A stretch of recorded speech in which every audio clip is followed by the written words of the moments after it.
Hello everyone, welcome to Daksh and one stop solution to your academic courses. You are with Shubhendu and today I will discuss a topic which is skill improvement technique. Friends, be with me for the next couple of minutes so that you too can score good numbers in your theoretical paper. So, as you can see, the topic is going to be how to answer a question like a pro.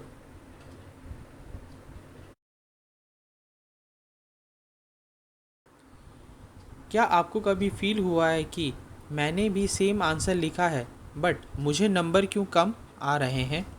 Apart from spelling mistake of course and someone else is getting more than me for the same content. So, here I am to discuss with you some pro tips to answer any type of questions.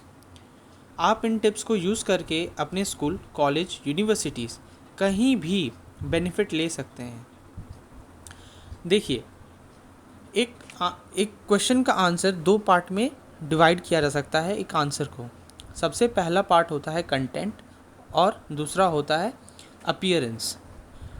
Content को हम लोग 5 parts में break कर लेते हैं.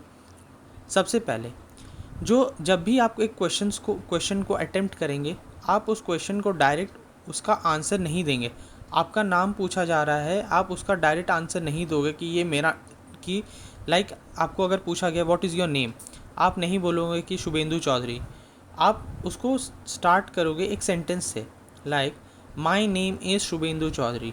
ये काफ़ी better sound कर रहा है और अपीलिंग है. सेम वे जब आप कभी आंसर लिखते हो, आप उस आंसर का एक ओवरव्यू दोगे, एक ऊपर स्टोरी लिखोगे जो कि उसको बाइंड करे और उसको कनेक्ट करे, उसे फ्लो में लेके आए. So overview is must. Second, actual answer to the question. उसके बाद जब आपने ओवरव्यू दे दिया, आपको अपना आंसर जो आपका एक्चुअल आंसर है उस क्वेश्चन का, उसे लिखना है. देन अगर एक डेफिनेशन का क्वेश्चन है तो उसमें किसी और ऑथर ने उसके रिगार्डिंग कुछ तो बोला होगा. सो एक कोटेशन भी आपको अटैच करना है उसके साथ. देन एक एग्ज़ाम्पल मस्ट है. एक क्वेश्चन के साथ एक एग्ज़ाम्पल बहुत ही इम्पॉर्टेंट होता है उस क्वेश्चन को कंप्लीट करने के लिए. And then your conclusion. आपने क्या समझा उस क्वेश्चन से. ठीक है, आपने जो एक समरी, आपको पूरा क्रक्स 4 से 5 लाइन में एक क्रक्स में आंसर देना है. तो ये जो होता है ये आपका कंटेंट पार्ट होता है. इसमें सबसे मेन जो पार्ट है आपका, आप कितना ज़्यादा नॉलेज रखते हो उस टॉपिक के ऊपर. आपको हर चीज़ को अच्छे तरीके से बाइंड करके प्रेजेंट करना है.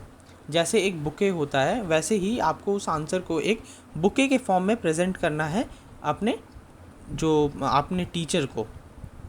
उसके बाद आता है अपीयरेंस. अब कोई भी चीज़ अगर आप खाने को ही ले लो, वो खाना अगर खाने में स्वादिष्ट है बट अगर वो देखने में अच्छा नहीं लगता, आप उसे टेस्ट भी नहीं करोगे.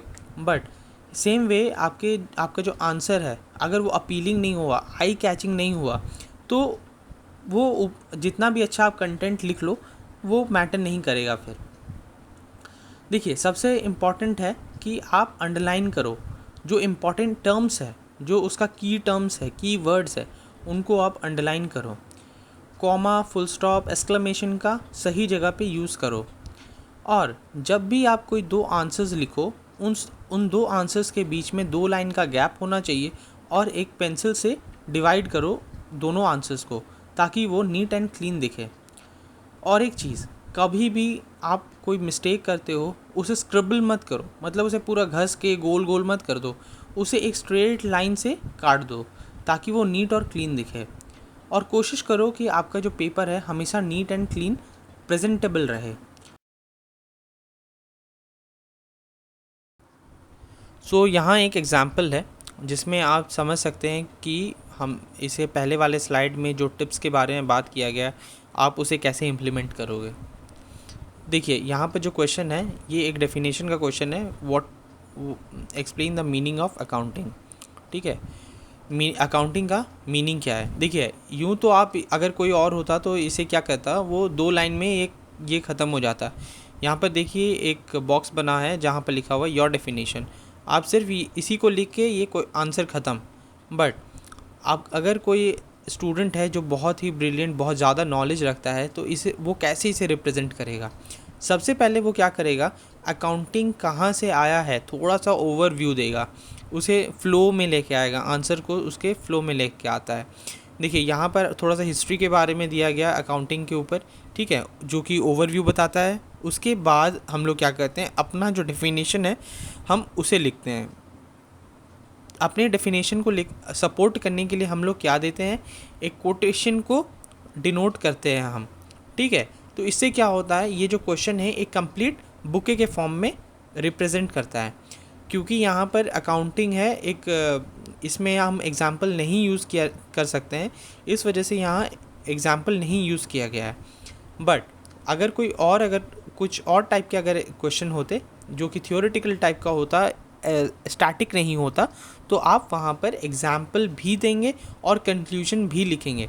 कंक्लूजन क्या होता है, कंक्लूजन आप जस्ट 3 या 4 लाइन में आप पूरा होल टोटल को समराइज़ करके लिखते हैं। और बाकी जो ये पार्ट है, बाकी जो आपका overview, your definition and a quotation, ये सब जो होता है ये एक कंप्लीट मील बनाता है एक रीडर के लिए। जो भी इसे इवैल्यूएट करेगा उसके लिए एक कंप्लीट एक थाली बनाता है। वो आपको कहीं भी आपका नंबर को काट नहीं सकता है।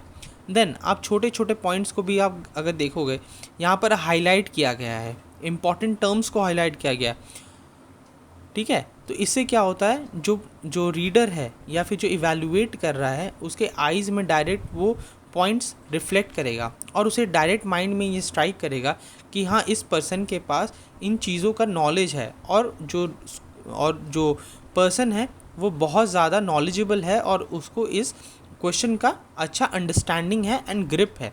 इससे क्या होगा, आपको वो क्वेश्चन शायद हो सकता है वो उन वर्ड्स को देख के ही आपको नंबर दे के आगे निकल जाए। इन टिप्स का अच्छे तरीके से आप यूज़ करिए और आई होप आपको बहुत ही अच्छे रिज़ल्ट मिलेंगे in future. That's all for today. Hope ये जो टिप्स हैं आपको बहुत ही हेल्प करे in your future exams. Do share your views on these tips and how did they help you. Thank you for watching this video. Do subscribe and hit the bell icon to get the notification first. Hope to see you soon. Till then, stay home, stay safe.